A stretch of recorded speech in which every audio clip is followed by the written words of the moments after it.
आइए शुरू करते हैं न्यूज पथ पर सफर। सबसे पहले आपको दिखाते हैं ऐसी तस्वीरें जिनका जिक्र सरे रहा है। ये तस्वीरें सुर्खियों में भी है और सोशल मीडिया पर भी है।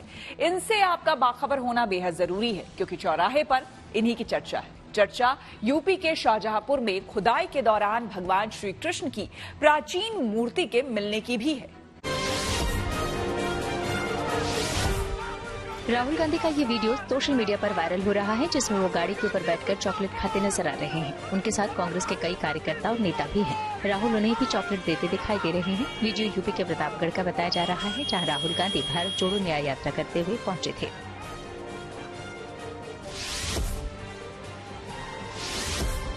राजस्थान के जालौर जिले में एक शादी समारोह का इंतजाम खूब सुर्खियां बटोर रहा है। दरअसल यहाँ संचौर में हुई एक शादी समारोह में निमंत्रण पत्र गाय के गोबर और कॉटन से बनाया गया। इस पर चित्रकारी भी हाथ से ही की गई। इतना ही नहीं, खान पान से लेकर बर्तन तक में पर्यावरण और गौ संरक्षण का खास ख्याल रखा गया। शादी जालौर के बीजेपी अध्यक्ष श्रवण सिंह राव के बेटे की थी।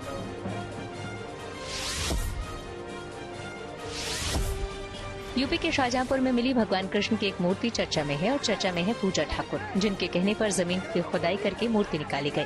दरअसल पूजा पीलीभीत जनपद के बीसलपुर की रहने वाली है और 8वीं क्लास में पढ़ती हैं। उनका कहना है कि भगवान कृष्ण पिछले 1 साल से उसके सपने में आ रहे थे और शाहजहांपुर के निगोही कस्बे के सफौरा गांव में जमीन के अंदर भगवान कृष्ण की मूर्ति का दावा कर रहे थे।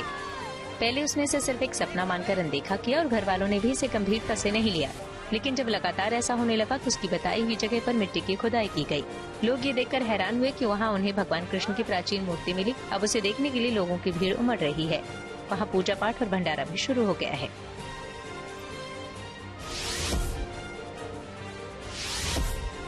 मेरठ का सेकेंड इनिंग कैफेटेरिया चर्चा में है क्योंकि एक मिसाल भी है। दरअसल ये कैफेटेरिया चलाने वाले वो लोग हैं जो एसिड अटैक से प्रभावित हैं। इलाज के दौरान एक दूसरे से मिले और फिर मिलकर कुछ नया करने की ठानी, क्योंकि सबकी परेशानियां काफी मिलती जुलती थीं।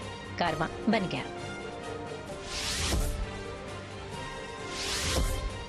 पहाड़ों में जमकर बर्फबारी हो रही है। ये तस्वीरें बद्रीनाथ धाम की हैं, जहां हर तरफ बर्फ ही बर्फ है। आसमान से बर्फ बरस रहा है तो वहीं पहाड़ों ने बर्फ की सफेद चादर ओढ़ ली। जमीन पर 4 से 5 फीट मोटी बर्फ की परत जम गई है। तस्वीरें ऐसी हैं मानो प्रकृति ने बद्रीनाथ धाम का सफेद श्रृंगार किया हो। हालांकि इन दिनों बद्री विशाल के कपाट बंद हैं, लेकिन मंदिर की सुरक्षा में आईटीबीपी के जवान और पुलिसकर्मी इन हालातों में भी मुस्तैद हैं। देखिए, जिंदगी का सफर अगर सुहाना हो, इसके लिए सावधान रहना जरूरी है। रोजमर्रा के आपाधापी में कुछ देर बैठकर सोचना समझना भी जरूरी है कि आपके आसपास क्या हो रहा है और जो कुछ हो रहा है उससे हमारी जिंदगी, हमारा परिवार कैसे प्रभावित हो सकता है। इसलिए हॉर्न बजाकर बाखबर करने वाली खबर जरूरी होती है। और आज की ये खबर हम सबकी जिंदगी से जुड़ी हुई है, जिसे जानना समझना सबके लिए जरूरी है। खबर यह है कि हैदराबाद में शादी से पहले एक युवक को अपने चेहरे पर चमकती हुई मुस्कान चाहिए थी। युवक स्माइल डिजाइनिंग के लिए एक क्लिनिक में गया था, लेकिन दांतों की सर्जरी के दौरान उसकी मौत हो गई। युवक के परिवार वालों का आरोप है कि उसकी मौत एनेस्थीसिया की ओवरडोज से हुई है। अब ऐसे में सवाल है कि ऐसा व्यक्ति जिसके पास डॉक्टरी का अधूरा ज्ञान हो, वो आपकी जान खतरे में डाल सकता है। इसलिए लगातार ये कहा जाता है कि बीमारी का इलाज हमेशा ट्रेंड चिकित्सकों से ही कराना चाहिए। इसलिए सावधानी जरूरी है और हॉर्न बजाना बेहद जरूरी है।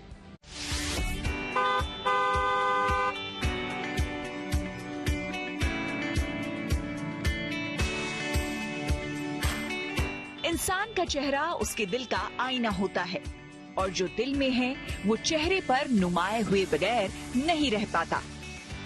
और अगर उस चेहरे पर मुस्कुराहट आ जाए तो कहने ही क्या। किसी ने खूब कहा है कि मुस्कुराहट चेहरे का नूर है, लेकिन कभी कभी इंसान का दर्द भी मुस्कुराहट बनकर चेहरे पर आ जाता है, तो कभी यही मुस्कुराहट किसी की खुशी की वजह बन जाती है। और एक बच्चे की मुस्कुराहट हमारी सारी चिंताओं को कुछ पलों के लिए दूर कर देती है। और एक आशिक के लिए उसके महबूब की मुस्कान क्या होती है, इसका एहसास तो सिर्फ उन दोनों को ही हो सकता है। लेकिन क्या आप भी केट मिडलटन या फिर शाहरुख खान जैसी मुस्कान चाहते हैं? अगर आप ऐसी मुस्कान की चाहत रखते हैं तो यकीनन बुरा नहीं है। लेकिन ऐसी मुस्कान अगर सर्जरी के जरिए पाना चाहते हैं तो ये जानलेवा साबित हो सकती है। मुस्कुराने की यही चाहत हैदराबाद में रहने वाले एक दूल्हे राजा पर भारी पड़ गई। अपनी शादी से पहले ये शख्स अपनी मुस्कान को और बेहतर बनाना चाहता था। इसके लिए वो अपने चेहरे की सर्जरी करवाने गया था, लेकिन सर्जरी के दौरान ही इस दूल्हे की मौत हो गई। हैदराबाद में एक घर में शादी की खुशियां उस समय मातम में पसर गई, जब दूल्हे की अचानक मौत हो गई।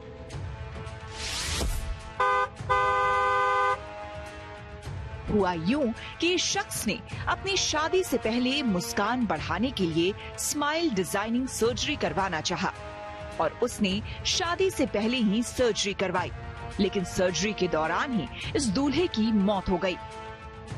पुलिस के मुताबिक 16 फरवरी को हैदराबाद के जुबली हिल्स में FMS इंटरनेशनल क्लिनिक में स्माइल डिजाइनिंग सर्जरी के दौरान 28 वर्षीय लक्ष्मी नारायण विजाम की मौत हो गई।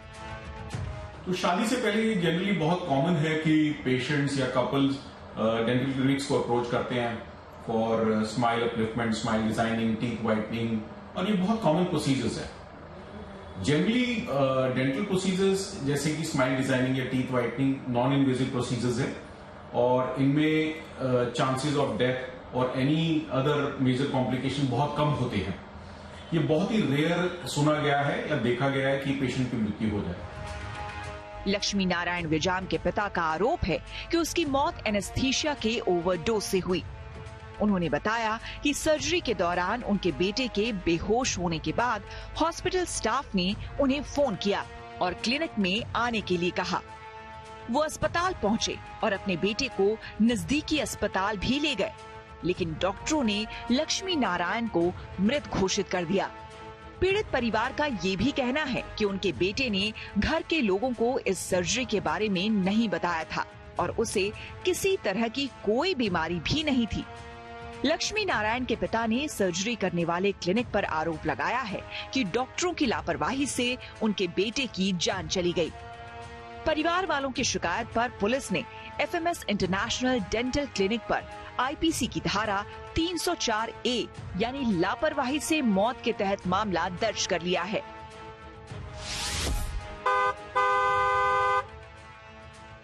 स्माइल सर्जरी मुस्कान और खूबसूरत लगने के लिए लोग करवाते हैं।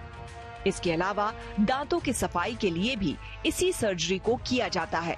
डॉक्टरों का कहना है कि समय के साथ साथ दांत ढीले और पीले हो जाते हैं।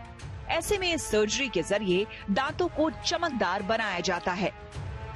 सबसे पहले तो ये देखना पड़ेगा कि क्या पेशेंट को कोई अंडरलाइन मेडिकल कंडीशंस थी जिसकी वजह से पेशेंट को ये प्रॉब्लम हुई, जो पेशेंट भी अवेयर नहीं था और जो उसने, जब हम पेशेंट आता है तो हम उसका कंसल्ट लेते हैं या उसकी मेडिकल हिस्ट्री लेते हैं, उसमें शायद पेशेंट ने डिस्क्लोज नहीं की हो या पेशेंट भी अवेयर ना हो कि कोई अंडरलाइन मेडिकल कंडीशन हो जिसकी वजह से पेशेंट की मृत्यु हुई ड्यूरिंग द डेंटल प्रोसीजर।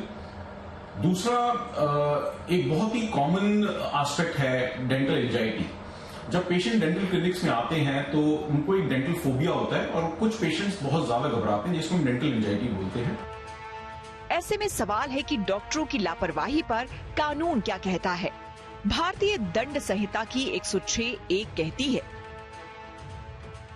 जो कोई भी लापरवाही से ऐसा कार्य करके किसी व्यक्ति की मृत्यु का कारण बनता है जो गैर इरादतन हत्या की श्रेणी में नहीं आता है, उसे किसी भी अवधि के लिए कारावास की सजा दी जाएगी, जिसे 5 साल तक बढ़ाया जा सकता है और जुर्माना भी देना होगा। और यदि ऐसा कार्य चिकित्सा प्रक्रिया करते समय किसी रजिस्टर्ड चिकित्सक द्वारा किया जाता है तो उसे 2 साल तक की कैद की सजा दी जाएगी और जुर्माना भी लगाया जा सकता है। एनेस्थीसिया का ओवरडोज कई बार मौत की वजह बन सकता है, इसलिए किसी नीम हकीम से ऐसे खतरनाक ऑपरेशन बिल्कुल ना करवाएं, नहीं तो ये मौत की वजह बन सकता है। बेहतर यही होगा कि ऐसे ऑपरेशन करवाने से पहले सेकंड ओपिनियन जरूर लें और मुस्कान बढ़ाने के ऑपरेशन के बिना भी तो रहा जा सकता है। ऐसा कोई कदम ना उठाएं जो जिंदगी पर भारी पड़ सकता है। लिहाजा खुद भी सतर्क रहें और दूसरों को भी सावधान करने के लिए हॉर्न बजाएं।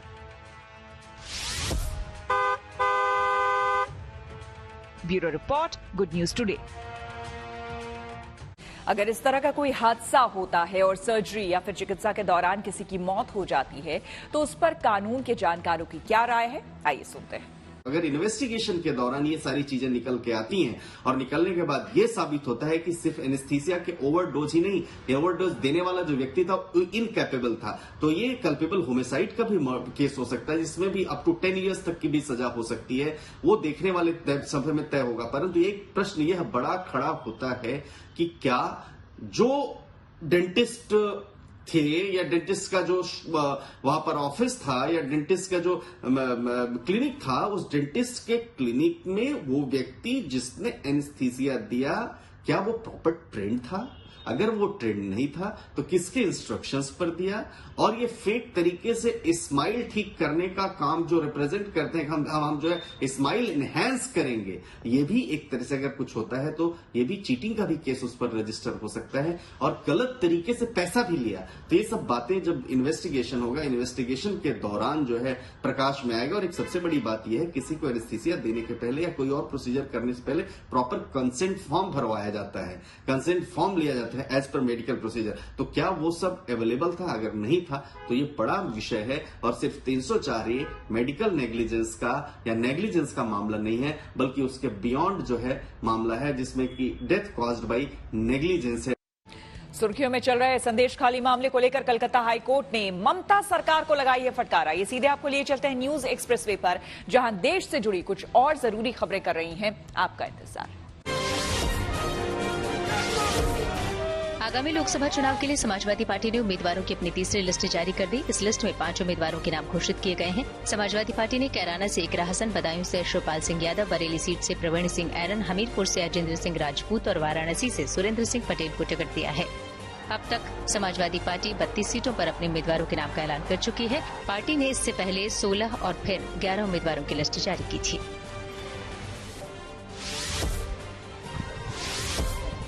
पश्चिम बंगाल के संदेश खाली में महिलाओं से यौन उत्पीड़न मामले में कलकत्ता हाईकोर्ट ने टीएमसी नेता शाहजहां शेख को सरेंडर का निर्देश दिया है। कलकत्ता हाईकोर्ट की डिवीजन बेंच ने सुनवाई के दौरान ममता सरकार को भी फटकार लगाई।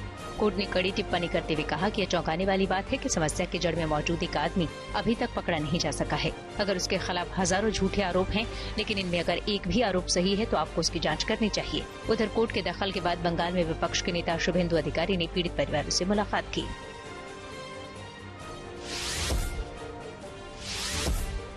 मंगलवार को महाराष्ट्र विधानसभा में मराठा आरक्षण बिल पर मुहर लग गई। विधानसभा से ये बिल सर्वसम्मति से पारित हो गया। इस बिल में 10% मराठा आरक्षण की सिफारिश की गई। मतलब अब महाराष्ट्र में मराठा समुदाय के लोगों को शिक्षा और नौकरियों में 10% आरक्षण मिलेगा। बिल पारित होने के बाद विधानसभा के बाहर लोगों ने जमकर जश्न मनाया। वहीं मराठा आरक्षण को लेकर लंबी लड़ाई लड़ने वाले मनोज जरांगे ने भी बिल पास होने के बाद अपना अनशन तोड़ दिया। उन्होंने सरकार के फैसले पर खुशी जताई।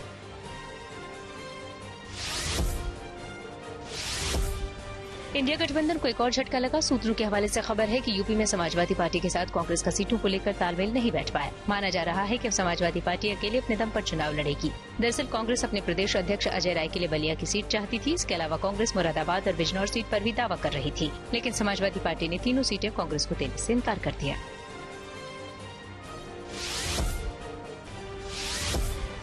बिहार के पूर्व उप मुख्यमंत्री तेजस्वी यादव बिहार के लोगों से संवाद बनाने के लिए जन विश्वास यात्रा पर निकले। उनकी ये यात्रा 10 दिन की होगी। इससे पहले उन्होंने अपने घर में शिवलिंग की पूजा की। इस दौरान उनके माता पिता राबड़ी देवी और लालू यादव वहां मौजूद रहे। यात्रा के लिए निकलने से पहले उन्होंने अपनी बेटी को भी प्यार किया। यात्रा के पहले पड़ाव में वो मुजफ्फरपुर पहुंचे। यहाँ उन्होंने रैली को संबोधित किया। कुछ लोग कहते हैं कि राजद जो है, लालटेन जो है, माई की पार्टी है, MY की पार्टी है। हम कहना चाहते हैं माई के साथ साथ बाप की भी पार्टी है। उत्तराखंड के मुख्यमंत्री पुष्कर सिंह धामी ने अपने मंत्रिमंडल के साथ अयोध्या में भगवान राम के दर्शन किए। उन्होंने हनुमानगढ़ी में भी पूजा अर्चना की। और खबरों के इस पेशवे से आगे रुक करते हैं सियासी ढाबे का, जहां आज की सबसे दिलचस्प खबर मौजूद है। सुप्रीम कोर्ट ने चंडीगढ़ मेयर चुनाव में हुई धांधली के बाद चुनाव नतीजों को खारिज करते हुए आम आदमी पार्टी के मेयर प्रत्याशी को विजयी उम्मीदवार घोषित कर दिया है। अदालत ने कहा है कि मेयर चुनाव कराने वाले रिटर्निंग ऑफिसर अनिल मसीह ने जानबूझकर गैर कानूनी तरीके से चुनाव में धांधली की कोशिश की। उनके खिलाफ अलग से कार्रवाई होगी। सुप्रीम कोर्ट के इस आदेश के बाद आम आदमी पार्टी और कांग्रेस पार्टी ने बीजेपी पर तीखा हमला बोला है। आम आदमी पार्टी ने इसे लोकतंत्र की जीत बताया है। फिलहाल ये कहानी 30 जनवरी को तब शुरू हुई थी जब चंडीगढ़ मेयर का चुनाव होने वाला था। उस दिन संख्या बल में आम आदमी पार्टी और कांग्रेस पार्टी के साझा उम्मीदवार कुलदीप कुमार आगे थे, लेकिन चुनाव करा रहे पीठासीन पदाधिकारी अनिल मसीह ने आम आदमी पार्टी के 8 पार्षदों के बैलेट पेपर अवैध घोषित कर दिए थे और बीजेपी के मेयर प्रत्याशी की जीत हो गई थी। तब आप और कांग्रेस ने वीडियो फुटेज के हवाले से रिटर्निंग ऑफिसर पर बैलेट पेपर में छेड़छाड़ का सबूत सामने रखा था और पंजाब हरियाणा हाई कोर्ट से लेकर सुप्रीम कोर्ट तक का दरवाजा खटखटाया था। सुप्रीम कोर्ट ने तमाम सबूतों के हवाले से शिकायतकर्ताओं की शिकायत सही पाई और मेयर चुनाव में धांधली को खारिज करते हुए आम आदमी पार्टी के उम्मीदवार को विजयी घोषित किया। सुप्रीम कोर्ट के इस फैसले पर कांग्रेस सांसद राहुल गांधी ने ट्वीट कर निशाना साधा है और दिल्ली के मुख्यमंत्री अरविंद केजरीवाल ने प्रधानमंत्री मोदी पर जमकर हमला बोला है। इंडिया गठबंधन की ये बहुत बड़ी जीत है, पहली जीत है, बहुत बड़ी जीत है और बहुत बड़े मायने रखती है। एक तरह से उन लोगों से छीन के लाए हम लोग ये जीत। उन लोगों ने तो चोरी कर लिया था ये चुनाव, उन लोगों ने तो वोट चोरी कर लिए थे, लेकिन हमने हार नहीं मानी। हम आखिरी समय तक लड़ते रहे, संघर्ष करते रहे और अंत में हमारी जीत हुई। तो ये पूरे देश के लिए, इंडिया गठबंधन के लिए बहुत बड़ी जीत है और बहुत बड़ा संकेत देती है देश को। जो लोग कहते हैं कि बीजेपी को हराया नहीं जा सकता, बीजेपी को हराया जा सकता है, एकता से हराया जा सकता है, अच्छी प्लानिंग और स्ट्रेटेजी से हराया जा सकता है और मेहनत से हराया जा सकता है। ये इस चुनाव के नतीजों ने साबित कर दिया। बहुत बड़ा दिन है, आज सच्चाई की जीत हुई है और ये जो माननीय अदालत का जो आज फैसला आया है, इसमें कहीं ना कहीं सच्चाई जीती है और बुराई हारी है। जो बीजेपी की नीतियां हैं वो हारी हैं। जिस तरीके से वो षड्यंत्र करके अपने लोगों को जिताते आए हैं, आज कहीं ना कहीं वो हारे हैं। माननीय अदालत जी के फैसले से मैं बहुत खुश हूँ। सर, जब मनोज सोनकर ने रिजाइन किया और आम आदमी पार्टी में से छोड़कर 3 पार्षद चले गए, तो आपको उस वक्त लगा कि अभी भी गेम प्लान चल रहा है? नहीं, वो थोड़ा सा इन्होंने ऐसे किया है, हॉर्स राइडिंग की है, लेकिन मुझे आज भी कहीं ना कहीं उम्मीद है कि मेरे जो साथी पार्षद गए हैं वो वापस आएंगे, क्योंकि उन्हें बहकाया गया है। वो ऐसे नहीं थे, वो पार्टी के सच्चे सिपाही हैं और वो वापस आएंगे। सियासी ढाबा में चंडीगढ़ मेयर चुनाव में की गई धांधली के सुप्रीम फैसले के साथ ही एक और बड़ी खबर है। एमएसपी की मांग कर रहे किसानों ने केंद्र सरकार के प्रस्ताव को ठुकरा दिया है और कल दिल्ली कूच का ऐलान कर दिया है। किसान नेताओं का दावा है कि सरकार के प्रस्ताव में कोई दम नहीं है और न ही सरकार किसानों के मुद्दे को लेकर गंभीर है। वहीं सियासत का सिलसिला यूं ही जारी है। कांग्रेस ने केंद्र सरकार पर निशाना साधते हुए कहा है कि ये किसानों के लिए झुनझुना है। सरकार एमएसपी गारंटी कानून 23 फसलों के ऊपर बना के दे और जो फसलें रह जाएंगी उसके ऊपर स्टडी करने के बाद सभी फसलों के ऊपर हमें जो है एमएसपी लीगल गारंटी का कानून चाहिए। पंजाब और हरियाणा के शंभू बॉर्डर पर किसानों का कारवां पिछले 10 दिनों से केंद्र सरकार के प्रस्ताव का इंतजार कर रहा था, लेकिन सरकार का प्रस्ताव किसानों को रास नहीं आया और उन्होंने गुरुवार को दिल्ली कूच का ऐलान कर दिया। ट्रैक्टर ट्रॉली लेकर खड़े हुए हैं और जब तक सरकार और किसान और नेताओं के बीच बातचीत चल रही थी, इसी तरह से जो किसान है बड़ी संख्या में यहाँ पर मौजूद थे। एक स्थिति ये भी देखें, चूंकि बातचीत चल रही थी इस वजह से किसानों ने खुद ही ये लक्ष्मण रेखा खींच दी थी कि जब तक सरकार और किसान लीडर के बीच बातचीत चल रही है इसके आगे जो किसान है वो नहीं बढ़ेंगे। लेकिन चूंकि अब ये ऐलान हो चुका है कि 21 फरवरी को 11 बजे के लगभग जो कोई और विकल्प नहीं है। केंद्र सरकार के रवैये से किसान बेहद नाराज हैं। किसान नेताओं का कहना है कि कई और मांगे भी सरकार के सामने रखी गयी, लेकिन सरकार उन मांगों पर चर्चा करने के लिए राजी नहीं है। किसान नेताओं का आरोप है कि सरकार उनकी मांगों को लेकर गंभीरता नहीं दिखा रही। आंदोलन कर रहे किसान सभी फसलों पर एमएसपी गारंटी की मांग पर अड़े हैं। उनका दावा है कि सरकार अगर दालों के साथ साथ सभी फसलों पर भी गारंटी दे दे तो भी सरकारी खजाने पर ज्यादा बोझ नहीं पड़ेगा। माननीय मंत्री जी कल ये बता रहे थे कि सरकार अगर एमएसपी की गारंटी दालों के ऊपर देती है तो हमारा 1.5 लाख करोड़ रुपया हमारी जेब से खर्च होगा। अगर सभी फसलों के ऊपर एमएसपी दी जाती है तो 1,75,000 करोड़ रुपए के अंदर वो काम चल सकता है। तो ये 2-3 फसलों का बिकने की व्यवस्था बनाए और बाकी किसानों को ऐसे छोड़ दिया जाए, ये हमें उचित नहीं लग रहा। सरकार ने प्रस्ताव दिया है कि वो 5 फसलों पर एमएसपी का प्रस्ताव लाएगी। इसके लिए नेफेड, एनसीसीएफ यानी national cooperative consumer federation of India से 5 साल का कॉन्ट्रैक्ट होगा। वहीं किसानों को सरकारी कर्ज माफी पर विचार का भरोसा भी दिया गया है। जो विषय है वो काफी गहरे विषय, पॉलिसी ड्रिवन विषय, बाकी विषय जो पॉलिसी से संबंधित है उनको ऐसे समाधान करना एक टेबल पे बैठ के कुछ ही लोगों से चर्चा करके संभव नहीं है। अभी चुनाव आने वाला है, चुनाव के बाद नई सरकार बनेगी, ऐसे विषयों के ऊपर लगातार चर्चा जारी रहेगी। कांग्रेस ने इस प्रस्ताव को झुंझुना बताते हुए कहा कि किसानों को लेकर केंद्र सरकार गंभीरता नहीं दिखा रही। कल परसों में खबर आई थी कि शायद उनका कोई प्रस्ताव था, तो एक उम्मीद जगी कि किसानों को उनका अधिकार, उनका हक मिल जाएगा। लेकिन जो अब बात निकल कर आई है कि सरकार शायद केवल उनके सामने एक झुंझुना देना चाहती थी। वो सरकार गंभीर नहीं है कि इस मसले पर किसानों के साथ, देश के असंख्य किसानों के साथ वो खड़ी हो, मजदूर के साथ खड़ी हो, तो फिर तो ये टॉक फेल होनी ही थी। लेकिन अगर सरकार किसानों की मांग मान लेती है तो 23 फसलों की खरीद के लिए करीब 10 लाख करोड़ का खर्च आएगा। वहीं इंफ्रास्ट्रक्चर पर सालाना औसत खर्च करीब 11 लाख करोड़ है। ऐसे में 47 लाख करोड़ के बजट खर्च में एमएसपी गारंटी कानून मुश्किल दिखाई दे रहा है।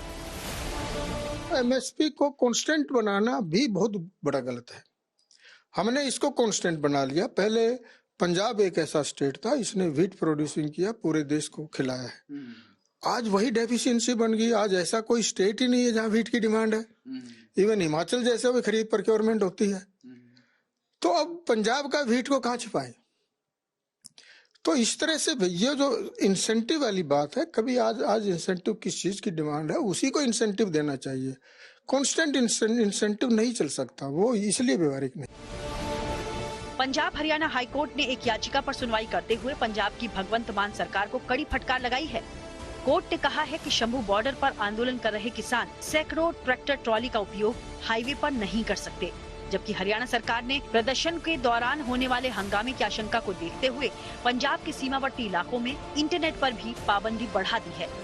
वहीं किसानों ने साफ कर दिया है कि वो किसी भी कीमत पर कदम पीछे खींचने के लिए तैयार नहीं है, जबकि पुलिस किसानों को आगे बढ़ने से रोकने के लिए सख्त कार्रवाई कर सकती है।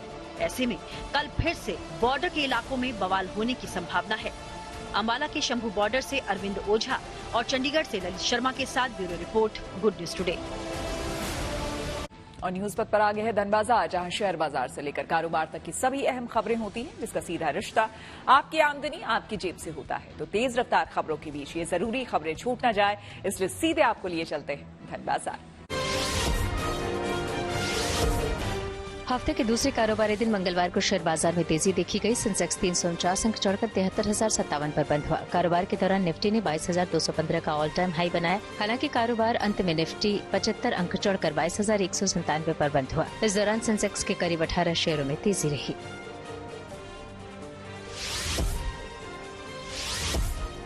दिल्ली से रफा बाजार में सोना चांदी सस्ता हुआ है। सोने का दाम 100 रुपए गिर गया। इसके साथ ही अब दिल्ली में 10 ग्राम सोने की कीमत 62,700 रुपए हो गई। वहीं चांदी भी 400 रुपए सस्ती हो गई और दिल्ली में अब 1 किलो चांदी की कीमत 75,600 रुपए हो गई।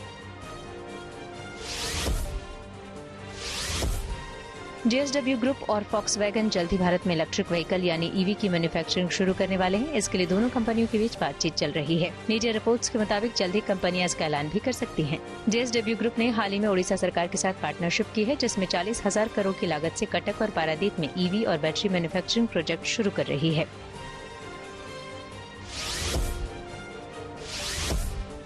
फ्रांस की कार मेकर कंपनी डेसिया बुधवार को अपनी नई इलेक्ट्रिक कार ग्लोबल मार्केट में लॉन्च करने जा रही है। इस नई ईवी का नाम स्प्रिंग रखा गया है। हालांकि ये कार पेट्रोल वर्जन में पहले से ही बाजार में बिक्री के लिए उपलब्ध है। ये कार रेनो क्विड पर बेस्ड है। माना जा रहा है कि जल्द ही रेनो क्विड का इलेक्ट्रिक वर्जन भी भारतीय बाजार में उतारा जा सकता है। न्यूज पथ के सफर में अब सोशल अड्डा का रुख करते हैं, जहां आज बात होगी कोचिंग सेंटर के विज्ञापनों की, जो छात्रों को लुभाने के लिए कई बार मिसलीडिंग एडवर्टाइजिंग यानी कि भ्रामक विज्ञापन का सहारा लेते हैं। लेकिन जल्द ही अब ऐसे विज्ञापन देखने को आपको नहीं मिलेंगे। जी हां, आपको बता दें कि कोचिंग सेंटर के भ्रामक विज्ञापनों को लेकर सीसीपीए यानी कि सेंट्रल कंज्यूमर प्रोटेक्शन अथॉरिटी ने नई ड्राफ्ट गाइडलाइंस जारी की है। इस बारे में 18 फरवरी को सीसीपीए ने एक बयान जारी कर कहा है कि इन गाइडलाइंस के जरिए भ्रामक विज्ञापनों से ग्राहकों के हित सुरक्षित रहेंगे। कंज्यूमर प्रोटेक्शन एक्ट 2019 के तहत बनाई गई ये गाइडलाइंस कोचिंग सेंटर में शामिल हर किसी पर लागू होगी। ड्राफ्ट गाइडलाइंस में बड़ा प्रावधान ये है कि कोचिंग सेंटर अपने सक्सेस रेट, छात्रों के सिलेक्शन की संख्या और रैंकिंग को लेकर बिना प्रमाण के झूठे दावे नहीं करेंगे। सबसे खास बात यह है कि इंस्टीट्यूट्स ये नहीं कहेंगे कि छात्रों की सफलता की वजह केवल कोचिंग ही है। उन्हें छात्रों के निजी प्रयासों को भी मानना होगा। इसके अलावा कोचिंग सेंटर्स छात्रों और अभिभावकों के बीच ये भ्रम नहीं फैलाएंगे कि सफल होने के लिए कोचिंग लेना ही अनिवार्य है। गाइडलाइंस के तहत इंस्टीट्यूट्स को साफ तौर पर यह बताना जरूरी होगा कि छात्रों की सफलता में कोचिंग की कितनी अहमियत है।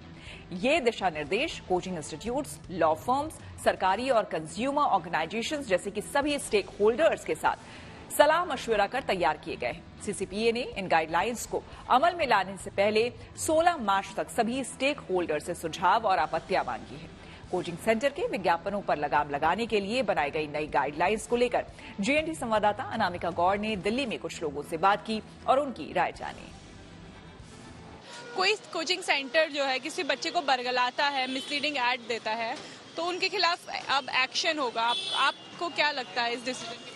मुझे लगता है कि सही चीज़ है, ऐसा होना चाहिए, क्योंकि किसी का टॉपर होना और वो उसकी खुद की मेहनत पे होता है, लेकिन उसकी वजह से बाकी बच्चों पे प्रेशर आता है कि वो उतना नहीं अचीव कर सकते। इसमें टॉपर्स की गलती नहीं होती है, लेकिन जो बच्चे बिलो एवरेज या एवरेज परफॉर्मर्स होते हैं उनके लिए काफ़ी स्ट्रेसफुल होता है। और फिर जब कोचिंग्स ऐसे ऐड देती हैं कि उनकी कोचिंग से पढ़ के वो टॉपर ऐसा हुआ है, तो हमें एक तरीके से ये आ जाता है कि शायद हमारा इसलिए नहीं हुआ कि हमने भी वो कोचिंग ज्वाइन नहीं की, या हमने जो कोचिंग ज्वाइन की थी वो गलत है। पर ऐसा होता नहीं है, हर टीचर अपना बेस्ट देता है। बहुत से आप कोचिंग्स देखेंगे, आप एक ही पर्सन 4-5 कोचिंगों में टॉप किया रहता है, बट हमें एक एग्जैक्ट नहीं पता चल पाता है कि कौन सी कोचिंग में वो आदमी है, किस कोचिंग से उस इंसान ने पढ़ाई की है और किस कोचिंग में अच्छे से एजुकेशन प्रोवाइड हो रही है। तो बिल्कुल होना चाहिए, हमें कम से कम अच्छे से पता चलेगा कि किस कोचिंग में फ्यूचर में हमें जाना चाहिए, या फिर हम आगे बता सकते हैं लोगों को कि उनको इस कोचिंग से आना चाहिए, उसमें अच्छे टीचर्स हैं, सब चीज़ उसी से पता चलेगा। सरकार को अपने तरफ से पहल करनी चाहिए। जो फर्जी इंस्टीट्यूट्स हैं जो बच्चों के भविष्य के साथ खेलते हैं, उनके ऊपर एकदम स्ट्रिक्ट कार्रवाई करनी चाहिए, क्योंकि उससे स्टूडेंट्स के फ्यूचर को खतरा है। वो लोग क्या और आइए अब रुक करते हैं प्रगति मार्ग का, जहां ऐसी खबरें हैं जो कि देश की तरक्की, प्रगति और लोगों की काबिलियत दिखाती है।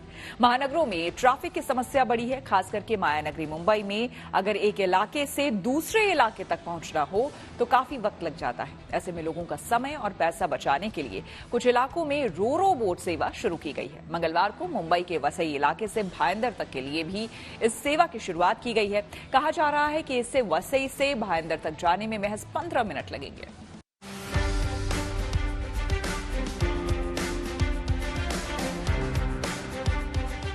ये है मुंबई की नई यातायात व्यवस्था, रो बोट सेवा। ये समंदर में रास्ता बनाती है। मुंबई में यातायात की ये व्यवस्था बेशक एकदम नई ना हो, लेकिन मुंबई के वसई इलाके में रहने वाले लोगों के लिए ये किसी बड़ी सौगात से कम नहीं है। मुंबई में पिछले कुछ समय से समुद्री मार्गों पर रो बोट सेवा चलाई जा रही है। ऐसे में अब यहाँ के वसई इलाके से भायंदर तक के लिए भी ये सेवा शुरू की गई है।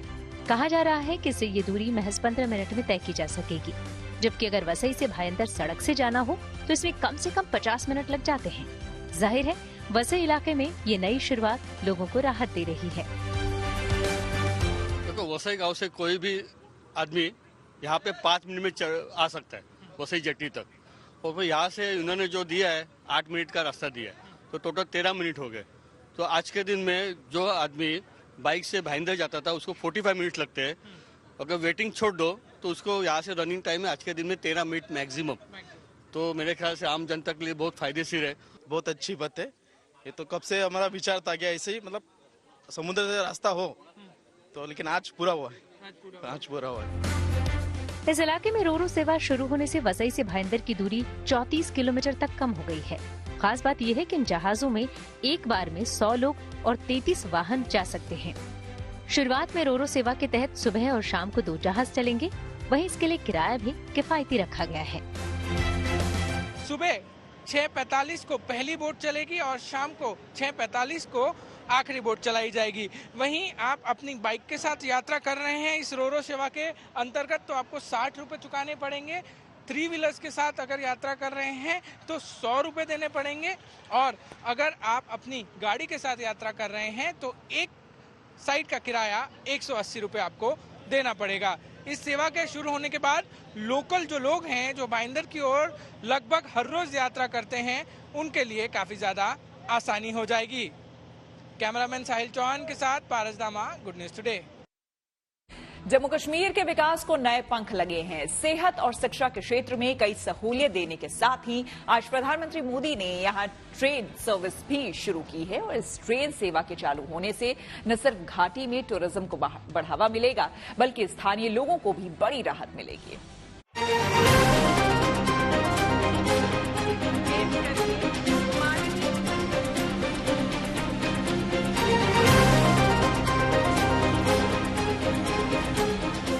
आर्टिकल 370 हटाने के साथ प्रधानमंत्री मोदी ने जम्मू कश्मीर के विकास का जो संकल्प लिया था, 5 साल बाद विकास की उस धारा में घाटी को एक नया मुकाम हासिल हुआ है। जम्मू कश्मीर को आज सेहत और शिक्षा की दोहरी सौगात मिली है। पीएम मोदी ने जम्मू कश्मीर में शिक्षा, रेलवे, एविएशन और सड़क समेत 32,000 करोड़ रुपए से अधिक की कई विकास परियोजनाओं की शुरुआत की। इन परियोजनाओं में अहम है IIT, IIM और अत्याधुनिक सुविधाओं से लैस एम्स। जम्मू के मौलाना आजाद स्टेडियम में आयोजित समारोह में पीएम मोदी ने कहा कि जम्मू कश्मीर देश का ऐसा राज्य है जहां 2 एम्स बन रहे हैं, जिसमें एक का उद्घाटन करने का मौका मुझे मिला। इस एम्स का शिलान्यास खुद पीएम मोदी ने फरवरी 2019 में किया था। आज ही यहाँ 32,000 करोड़ रुपए के प्रोजेक्ट्स, उसका शिलान्यास और कुछ का लोकार्पण किया गया है। ये शिक्षा, कौशल, रोजगार, सेहत, उद्योग और कनेक्टिविटी से जुड़े प्रोजेक्ट्स हैं। आज यहां से देश के अलग अलग शहरों के लिए और भी ढेर सारी परियोजनाओं का उद्घाटन हुआ है। अलग अलग राज्यों में IIT और IIM जैसी संस्थाओं का विस्तार हो रहा है। इन सारी विकास परियोजनाओं के लिए जम्मू कश्मीर को, पूरे देश को, देश की युवा पीढ़ी को बहुत बहुत बधाई। एम्स अस्पताल का देश में एक अलग रुतबा है। मरीजों के लिए ये भरोसे का सबसे बड़ा नाम है। ऐसे में जम्मू में इसके शुरू होने से यहाँ के लोगों को बड़ी राहत मिलेगी। ये एम्स 1,660 करोड़ रुपए की लागत से 227 एकड़ में बनाया गया है। इस अस्पताल में 720 बिस्तर हैं। साथ ही वहाँ 125 सीट वाला मेडिकल कॉलेज है तो 60 सीटों वाला नर्सिंग कॉलेज और 30 बिस्तरों वाला आयुष ब्लॉक भी बनाया गया है। जम्मू कश्मीर के विकास को रफ्तार देने के लिए पीएम मोदी ने ट्रेन सर्विस की शुरुआत की। उन्होंने घाटी में पहली इलेक्ट्रिक ट्रेन की सौगात देने के साथ संगलदान और बारामूला स्टेशनों के बीच ट्रेन सेवा को हरी झंडी दिखाई। इस ट्रेन सेवा के चालू होने से न सिर्फ घाटी में टूरिज्म को बढ़ावा मिलेगा बल्कि स्थानीय लोगों को भी बड़ी राहत मिलेगी। प्रधानमंत्री मोदी ने जम्मू एयरपोर्ट के नए टर्मिनल भवन और common user facility petroleum depot की आधारशिला भी रखी। साथ ही जम्मू कश्मीर के करीब 1500 नए भर्ती सरकारी कर्मचारियों को नियुक्ति पत्र बांटे और लाभार्थियों से बातचीत भी की। Bureau report, good news today. News पर आगे पब्लिक होर्डिंग पर IPL यानी कि इंडियन प्रीमियर लीग से जुड़ी अच्छी खबर है। क्रिकेट प्रेमियों को IPL के नए सीजन का बेसब्री से इंतजार है। इस बीच IPL के चेयरमैन अरुण धूमल ने न्यूज एजेंसी PTI को टूर्नामेंट से जुड़ी बड़ी जानकारी दी है। आपको बता दें कि अरुण धूमल ने बताया है कि IPL का 17वां सीजन 22 मार्च से शुरू होगा और 26 मई को फाइनल खेला जा सकता है। उन्होंने ये भी कहा है कि लोकसभा चुनावों के साथ होने के बावजूद पूरा IPL टूर्नामेंट देश में ही खेला जाएगा। लोकसभा चुनाव अप्रैल और मई में होने की संभावना है और यही वजह है कि IPL का शेड्यूल अभी तक जारी नहीं किया गया है। आईपीएल चेयरमैन ने बताया कि शुरुआत में टूर्नामेंट के पहले 15 दिनों के शेड्यूल की घोषणा होगी। उसके बाद चुनाव तारीखों के हिसाब से आगे का रोस्टर तय होगा। लोकसभा चुनाव की तारीखों की घोषणा अगले महीने मार्च की शुरुआत में हो सकती है।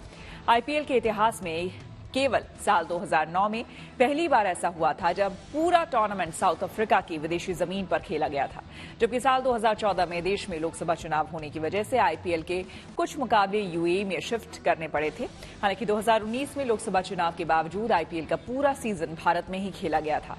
1 जून से शुरू हो रहे T20 वर्ल्ड कप को देखते हुए आईपीएल का फाइनल 26 मई को रखा जा सकता है। 22 मार्च को आईपीएल का पहला मुकाबला पिछले साल की champion team Chennai Super Kings और runner up team Gujarat Titans के बीच खेला जाएगा। आईपीएल के इस साल के सीजन के लिए खिलाड़ियों की नीलामी पिछले साल दिसंबर में हुई थी, जिसमें ऑस्ट्रेलियाई गेंदबाज मिचेल स्टार्क अब तक के सबसे महंगे आईपीएल खिलाड़ी बने थे। उन्हें कोलकाता नाइट राइडर्स ने 24 करोड़ 75 लाख रुपए में खरीदा था। डीप फेक से निपटने के लिए व्हाट्सएप भारत में जल्द शुरू करेगा हेल्पलाइन। टेक्नोलॉजी से जुड़ी ऐसी ही हर एक जरूरी खबर को जानने समझने के लिए आइए आपको लिए चले डिजिटल का लिए। डीप फेक से निपटने के लिए व्हाट्सएप जल्द ही हेल्पलाइन शुरू करने जा रहा है। यह हेल्पलाइन एक तरह से एआई चैटबॉट के रूप में काम करेगी, जो भारत में इंग्लिश के साथ 3 लोकल लैंग्वेज हिंदी, तमिल और तेलुगु में शुरू होगी। इस हेल्पलाइन के जरिए यूजर्स टेक्स्ट, मैसेज, इमेज और वीडियो भेजकर डीप फेक की जांच के लिए रिपोर्ट कर सकेंगे। इसके साथ ही व्हाट्सएप हेल्पलाइन के जरिए मिलने वाली शिकायतों के निपटारे के लिए डीप फेक एनालिसिस यूनिट भी स्थापित करेगा।